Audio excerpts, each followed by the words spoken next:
Hello അസ്സാം വലൈക്കും. പെട്ടെന്ന് ഉണ്ടാക്കാൻ പറ്റുന്ന കറികളുടെ റെസിപ്പിയാണ് എല്ലാവർക്കും വേണ്ടത് അല്ലേ. ഒരുപാട് നേരം പണിയെടുത്തിട്ട് കറികൾ ഉണ്ടാക്കുന്നതിനേക്കാൾ നല്ലത് ഈസി ആയിട്ട് ഉണ്ടാക്കുന്നതാണ്. അപ്പോൾ അങ്ങനെ ഒരു ഈസി റെസിപ്പീൻ്റെ വഴിയാണ് ഇന്ന് ഞാൻ പറഞ്ഞുതരാൻ പോകുന്നത്. അതിനു മുമ്പ് ചാനൽ ആദ്യമായിട്ട് കാണുന്നവരാണെങ്കിൽ ഒന്ന് സബ്സ്ക്രൈബ് ചെയ്ത് സപ്പോർട്ട് ചെയ്യണേ. ചെറുതാക്കി മുറിച്ച ബീഫ് നന്നായിട്ട് കഴുകിയെടുത്തതിന് ശേഷം മുളക് പൊടി, മല്ലിപ്പൊടി, മഞ്ഞൾപ്പൊടി, കുരുമുളക് പൊടി, ഇഞ്ചി വെളുത്തുള്ളി പേസ്റ്റ്, ഉപ്പ് ഇത്രയും സാധനങ്ങൾ ഇട്ടിട്ട് നന്നായിട്ടൊന്ന് മാരിനേറ്റ് ചെയ്ത് കുക്കറിലൊന്ന് അവരവരെ വേവിനനുസരിച്ച് വേവിച്ചെടുക്കുക. അതിപ്പോൾ ഓരോ നാട്ടിൽ ഓരോരോ വേവായിരിക്കും. അത് നിങ്ങളെ വേവിനനുസരിച്ച് അതൊന്ന് വേവിച്ചെടുക്കുക.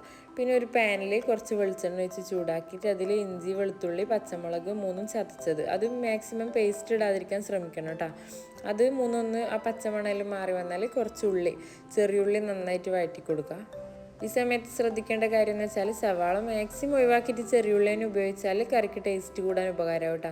അത് നന്നായിട്ട് ഒന്ന് വഴണ്ട് വന്നാൽ അതുപോലെ തന്നെ കുറച്ച് മുളക് പൊടിയും മല്ലിപ്പൊടിയും കുരുമുളക്, ഗരം മസാല, ചിക്കൻ മസാല ഈ സാധനങ്ങളൊക്കെ ബീഫ് മസാല ഈ സാധനങ്ങളൊക്കെ ഇട്ടിട്ട് നന്നായിട്ട് ഒന്ന് വഴറ്റിയെടുത്തതിന് ശേഷം നമ്മുടെ വേവിച്ച് വെച്ചിരിക്കുന്ന ബീഫ് ഇട്ട് കുറച്ചൊന്ന് വെള്ളം ഒഴിച്ചിട്ട് നന്നായിട്ടൊന്ന് മൂടി വെച്ചിട്ട് ആ മസാലകളൊക്കെ അതിൽ പിടിക്കുന്ന രീതിയിൽ ഇടുക. അതിൻ്റെ ഇടയിൽ പുളി ഇഷ്ടമുള്ളവർക്ക് ഒരു ചെറിയ തക്കാളിയും കൂടി ചേർത്ത് കൊടുക്കട്ടെ, ആ ഒരു ടൈം മാത്രം. അപ്പോൾ അത് നന്നായിട്ടൊന്ന് വറ്റി വരണം, അത്രയേ ഉള്ളൂ. അപ്പോൾ ഈസി ആയിട്ട് ഉണ്ടാക്കാൻ പറ്റുന്ന കറിയാണ്. ഇതുവരെ ഈ ഒരു രീതിയിലാക്കി നോക്കാത്തവർ എന്തായാലും ഉണ്ടാക്കണം. ഭയങ്കര ടേസ്റ്റാണ്. ചെറിയുള്ളിയും ബീഫും എന്ന് പറയുന്നത് തന്നെ ഒരു നല്ല കോമ്പിനേഷനാണ്. അപ്പോൾ എല്ലാവരും ഒന്ന് ട്രൈ ചെയ്ത് നോക്കണം. പിന്നെ ഈ ബീഫ് കറി കഴിക്കുമ്പോൾ തേങ്ങാക്കൊത്തെല്ലാം കടിക്കാൻ ഇഷ്ടമുള്ളവരാണെങ്കിൽ തേങ്ങാക്കൊത്ത് ചെറുതായിട്ട് മൂപ്പിച്ചിട്ടിടാവുന്നതാണ് കേട്ടോ.